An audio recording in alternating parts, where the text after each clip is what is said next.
పవిత్ర ఆశ్వయుజ మాసంలో దసరా నవరాత్రులను పురస్కరించుకుని అక్టోబర్ 2 నుంచి నవంబర్ 3వ తారీఖు వరకు శ్రీమతి శ్రీ స్రవంతి గారి ఆధ్వర్యంలో ఆశ్వయుజ మాసం నెల రోజుల పాటు దేవి ఆరాధనలు శతచండి మహాయాగం శ్రీనివాస విద్య నెల రోజుల పాటు జరిగే ఈ శక్తి ఆరాధనలో మీరు పాలుపంచుకోండి, అమ్మవారి అనుగ్రహాన్ని పొందండి. మీ గోత్ర నామాల కొరకు సంప్రదించండి. నమస్తే, నేను మీ కుప్ప పద్మిని. ఇన్నాళ్లు మీ సపోర్ట్ ని నాకు అందిస్తూ మీ ప్రేమని నాకు అందిస్తున్న ప్రతి ఒక్కరికి కృతజ్ఞతలు. ఇప్పుడు చూడబోతున్న ఈ వీడియో కూడా ఖచ్చితంగా మీకు ఉపయోగపడుతుంది.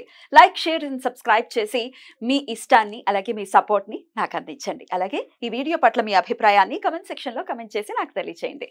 నమస్తే, వెల్కమ్ టు అవర్ ఛానల్. నేను పద్మిని. ప్రస్తుతంతో పాటు ప్రముఖ ఆధ్యాత్మికవేత్త, సూర్య ఉపాసకులు, sun spiritual society founder Vikramaditya గారు మనతో పాటు ఉన్నారు. మాట్లాడదాం. సార్ నమస్తే. సార్ సూర్యస్మితలి. సార్, వృద్ధాప్యం అనేది ఖచ్చితంగా కాలం పరిగెట్టేస్తూనే ఉంటుంది. వృద్ధాప్యం అనేది వస్తుంది. వృద్ధాప్యంలో వచ్చేటటువంటి సమస్యలు తెలిసిన ఇప్పుడు కళ్ళారా చూస్తూనే ఉన్నాం. ఎన్నెన్నో ఓల్డ్ ఏజ్ హోమ్స్ దానికి అసలు సిసలు తార్కాణాలు అని చెప్పుకోవచ్చు.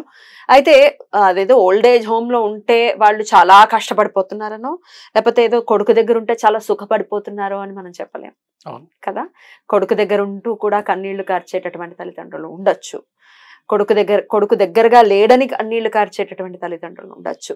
ఇది ఒక కష్టం. అయితే ఇక రకరకాల మానసిక పరమైన ఇబ్బందులు, శారీరక పరమైన ఇబ్బందులు ఖచ్చితంగా వస్తాయి. వయసు అయిపోయిన తర్వాత ఆ పటిత్వం ఖచ్చితంగా పోతుంది శరీరానికి. ఎండ్ ఆఫ్ ది డే వృద్ధాప్యం ప్రతి ఒక్కరూ చూడాల్సిందే. కాబట్టి వృద్ధాప్యం చాలా ప్రశాంతవంతంగా గడవాలి అని అంటే ఏం చెయ్యాలి అనేది ప్రశ్న. అవును, చెప్పండి. అంతే, ఏం చేయాలి, ఏం చేస్తే వృద్ధాప్యం అనేది ప్రశాంతంగా గడుస్తుంది. మీకు మృత్యుంజయ మంత్రం విన్నారా?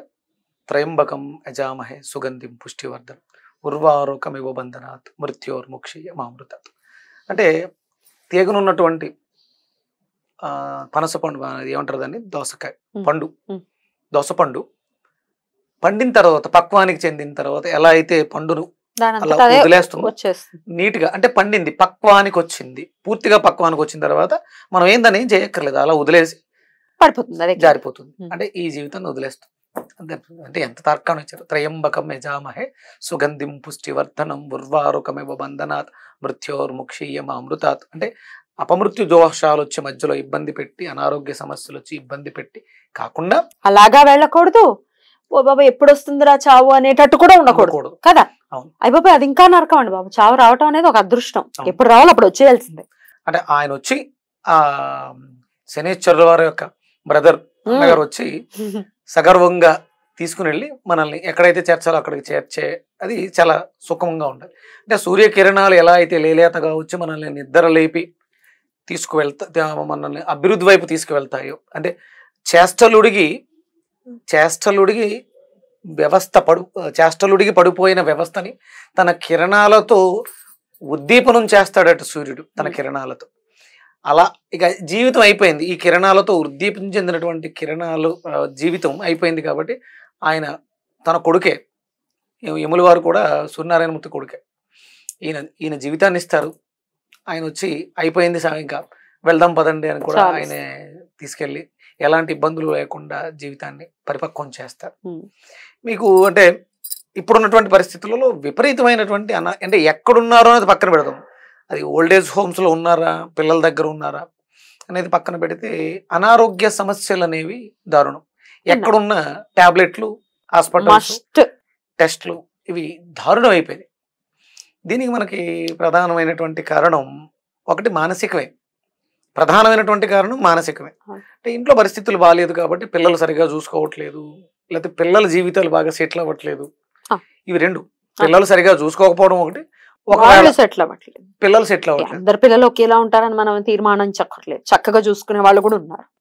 ఇక్కడ ఏంటంటే మన జీవితాల్లో మనం ఒకటి విడిచి నడుస్తున్నాం. అంటే సత్యాన్ని విడిచి నడుస్తున్నాం, ధర్మాన్ని విడిచి నడుస్తున్నాం. ఇవి మనల్ని ఈ పరిస్థితులకి దారి తీస్తున్నాయి. రీసెంట్గా ఒక సర్వేలో పెద్దవాళ్ళని హాస్పిటల్కి టెస్టులకి వాటికి తీసుకెళ్తే వాళ్ళు అన్నీ చూసి రిపోర్ట్లు అన్నీ బాగున్నాయి, కానీ ఎందుకు సమస్య వస్తుంది అనేది డాక్టరు వాళ్ళ పిల్లలకు చెప్పింది. ఈయన ఒంటరితనాన్ని అనుభవిస్తున్నారు, డిప్రెషన్ అనగానే ఆయన అంటే వాళ్ళకి తోచిన దాంట్లో ఒక వాట్సాప్ గ్రూప్ ఒకటి క్రియేట్ చేసి వాళ్ళ చిన్ననాటి ఫ్రెండ్స్ అందరినీ అందులో యాడ్ చేసి మొదలు పెడితే ఆయన చాలా బిజీగా ఉన్నాడు, వ్యాపకం ఒకటి వ్యాపకం ఒకటి ఏర్పడింది. ఆ పాత జ్ఞాపకాలను గుర్తు చేసుకుంటూ ఆయన చాలా ఆరోగ్యంగా ఉన్నాడు. ఇప్పుడు బీపీ లేదు, షుగర్ లేదు, ఏమీ లేదు, హ్యాపీగా నిద్రపోతున్నాడు. ఆయన చక్కగా వాళ్ళ పిల్లలతోటే ఉన్నారు, కానీ ఏదో ఇంకా లోపం ఉంది. అంటే ఇప్పుడు అక్కడ పిల్లలమ్మా, అంటే వాళ్ళు ఇంట్లో ఉండరుగా, ఎంగేజ్ చేయలేరు కదా, ఆ ఏజ్ బ్యాలెన్స్ అనేది జరగదు.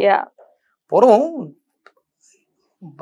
మనవలు మనవరాలు పిల్లల్ని కంటే ఈ అమ్మమ్మ తాతయ్యలు వాళ్ళని ఆడించడంలో బిజీగా ఉంటూ వాళ్ళకి వీళ్ళ అనుభవాలన్నింటినీ నేర్పి నూరి పోసేవారు. ఇప్పుడు పరిస్థితులలో ఈ మనవలు మనవరాళ్ళు మనకు దొరకట్లేదు. పిల్లలు ఉన్నారు, బాగా చూసుకుంటారు, పొద్దుట లేస్తే ఆఫీస్కి వెళ్ళిపోతారు, సాయంత్రం వస్తే ఆ స్ట్రెస్లతో యాంగ్జైటీలతో వస్తారు. వీళ్ళతో మాట్లాడడం, ఆ మనసు మాట్లాడడం. పూర్వం మనకి రచ్చబండలు ఇవి ఉండేవి, అక్కడ కూర్చుని అందరూ కూర్చుని మాట్లాడుకోవడం, అసలు సాయంత్రం 6 గంటలకు కూర్చుంటే 9 గంటల వరకు బాతకాన్ని వేసుకుంటూ లోకాభిరామాయణం అంతా, ఒక రాముడి గురించి, ఒక సీత గురించి, ఇవన్నీ కూడా అక్కడ జరిగేవి. ఆ తర్వాత అయిపోయిన తర్వాత అద్భుతమైనటువంటి రామనామ సంకీర్తన చేసుకుంటూ, తప్పట్లు కొట్టుకుంటూ, ఆరోగ్యాన్ని మెరుగుపరుచుకుంటూ శుభ్రంగా ఇంటికి వచ్చి ప్రశాంతంగా నిద్రపోయేవారు. ఏమి ఇప్పుడు అందరి జీవితాల్లోనూ ఒక స్క్రీన్, అయితే చిన్నది లేకపోతే పెద్దది. ఇవి మన జీవితాల్ని నాశనం చేసేస్తాయి. కానీ ఇక్కడ అంటే నేను మాట్లాడడానికి ప్రధానమైన కారణం ఏంటంటే, వేదం ప్రమాణంగా తీసుకుని వేదంలో ఒక అద్భుతమైనటువంటి మంత్రం ఉంది దీని మీద. అది మనం ప్రతిరోజు వినటం కానీ, లేకపోతే చదవటం కానీ, వస్తే చదవటం లేకపోతే వినటం చేస్తూ, ఇంకా వీలైతే ఒక పేపర్ మీద రాసుకుని దాన్ని మనం దిండు కింద పెట్టుకోవడం ద్వారా, ఎందుకంటే దీనికి ప్రమాణం వేదం.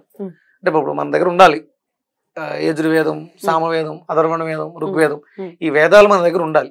మన దగ్గర లేవు కాబట్టి అందులోంచి వచ్చినటువంటి అద్భుతమైనటువంటి మంత్రం చూసిన వెంటనే ఇది మనకు అవసరం అనిపించింది నాకు.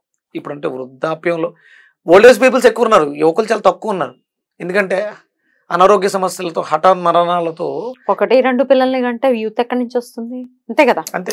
ఒకళ్ళే, మళ్ళీ ఇద్దరు స్తోమత ఉన్న వాళ్ళు కూడా కనట్లేదు. అసలు దారుణం అది చాలా దారుణం. అంటే ఇప్పుడు చివరికి మిగిలేదు పెద్దవాళ్ళేనేమో అనిపిస్తుంది. పిల్లలందరూ చాలా త్వరగా అల్పాయుష్తో పోతున్నారు. Dangerous position. అందుకే కదా మోదీ గారు 3 కనండి కంపల్సరీ పెట్టాలి, రూల్ పెట్టాలి. దాంట్లో ఒక అద్భుతమైనటువంటి మంత్రం, దాన్ని పఠించడం ద్వారా, నేర్చుకోవడం ద్వారా, రాసి పెట్టుకోవడం ద్వారా కొంతవరకు మనకి మేలు జరుగుతుంది అనిపించింది, చెప్పాలనిపించింది. ఇది ఋగ్వేదంలో మహాసౌర అనే పాఠంలో, మహాసౌర పాఠం, అరుణం సౌరంలో పాఠంలో సూర్యుడిని ప్రస్తుతిస్తూ ఈ శ్లోకం ఉంటుంది.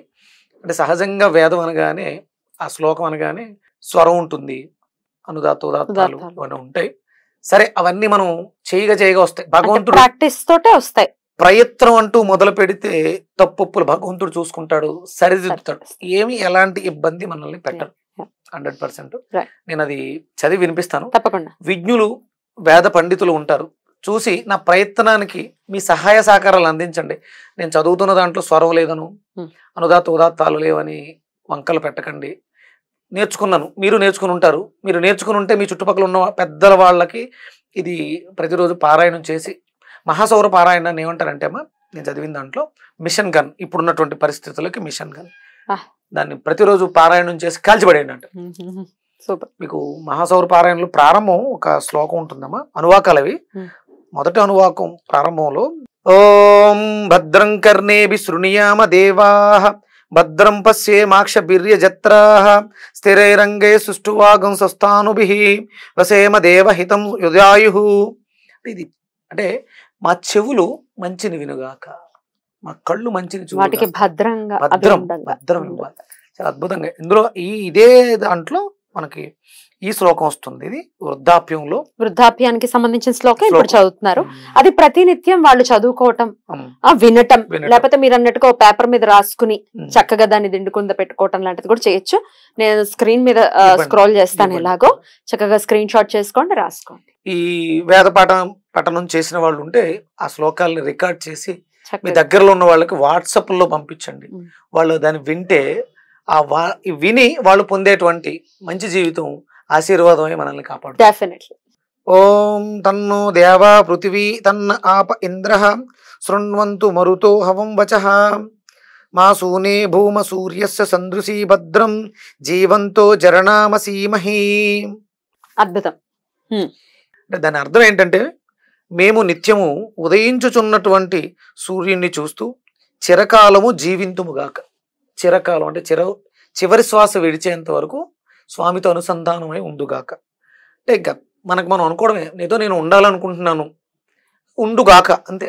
ఆ ప్రార్థన ఉండుగాక అంతే. నువ్వు దానికి వరం ఇవ్వాల్సిందే. సో అన్ని రకాల ప్రశాంతతని తీసుకొస్తుంది ఈ మంత్రం, అంతేనా? స్వాదాయు సత్సంగాలతో అంటే నేర్చుకున్నటువంటి విషయాలని సత్సంగం చేస్తూ ఇతరులతో చెప్పుకుంటే, అంటే ఇప్పుడు నేను ఏదో నేర్చుకున్నాను ఈ చిన్న పది, దీన్ని చెప్పేయాలనే తాపత్రయం, అలాంటి జీవితాన్ని గడుపుచు యోగాభ్యాసం చేస్తూ పరిపక్వమగు పరిపక్వమగు మనం త్రయంబక యజామహేలో ఎలా అయితే పండు తొడిమను విడిచిపెట్టి జీవితాన్ని కిందకు వచ్చిందో అలా వృద్ధాప్యాన్ని అలా వరకు స్వాధీనాయుతం అంటే ఎవరి మీద ఆధారపడకుండా మీ జీవితాన్ని మీరే, మీ పనులు మీరు చేసుకుంటూ జీవితాన్ని గడుపుతుముగాక. ఎంత అర్థం ఉంది. చక్కగా అలాంటి జీవితమే కావాలి ఎవరికైనా కూడా. ఆధారపడటం అంటే మరి రకరకాల పర్స్పెక్టివ్స్ ఉంటాయి. మనం అసలు ఆధారపడవలసింది ఈశ్వరుడు, అంతకు మించి అదే ఒక్క సూర్యుడి మీద ఆధారపడితే ఇక మిగతా ఆధారాలు ఏం అవసరం లేదు. ఈశ్వరుడికి అభేదం అంతే కదా. బ్రహ్మ విష్ణు శివాత్మక స్వరూపం సూర్యనారాయణమూర్తి. ఈశ్వర అని వచ్చేస్తుంది అంతే నోట్ల నుంచి. ఈశ్వరుడే సూర్యుడు అంతే. ఆయనే మన కోసం ఆ 3 రూపాయలని తీసుకుని అక్కడ గోళాకార రూపంలో వెలుగుతున్నాడు. సూర్యుడు అంటే సమయం, శివుడు అంటే సమయం అమ్మా. సూర్యుడు రాకతోటే కదా సూర్యోదయ సమయం, టైం ఏర్పడింది. అంటే టైం అంటే ఆయనే సూర్యుడు, ఆయనే శివుడు. ఆయన వేరు ఈయన వేరు కాదు. ఆ శివుడే మనకి ఈ రూపంగా దర్శనమిస్తున్నాడు. మనం శివుని చూడాలంటే తపస్సు చేయాలి, ఆ శివుని చూడాలంటే. ఈ సూర్యుడిని చూడాలంటే తపస్సు చేయట్లేదు, కళ్ళు తెరిస్తే చాలు. బ్యూటిఫుల్, చాలా అద్భుతంగా వివరించారు. డెఫినెట్ గా ఈ మంత్రంతో వేద ప్రమాణమైనటువంటి మంత్రంతో మంత్రం చెప్తే దానికి దేవత ఉంటుంది. ఇక్కడ దేవత సూర్యుడు, ఋషి ఇంకా మనకి ఆయనే సూర్యుడే ఋషి అవుతారు. ఛందస్సు అంటే ప్రతి మంత్రానికి ఋషి, ఛందస్సు, దేవత ఉండాలి. ఎవరైతే రాశారో దానికి ఉన్నటువంటి ఛందస్సు, గాయత్రి ఛందస్స ఇవి ఉంటాయి. అంటే వేదంకి ప్రమాణం ఏంటంటే ఛందస్సు, ఋషి, దేవత. ఇక్కడ సూర్యుడు దేవత అయ్యాడు. ఛందస్సు గాయత్రి ఛందస్సు. మాకు వివరణ ఇచ్చారు. చక్కటి మంత్ర రూపంలో కూడా తెలియజేసినందుకు కృతజ్ఞతలు సార్. నమస్తే. సూర్యస్మిత.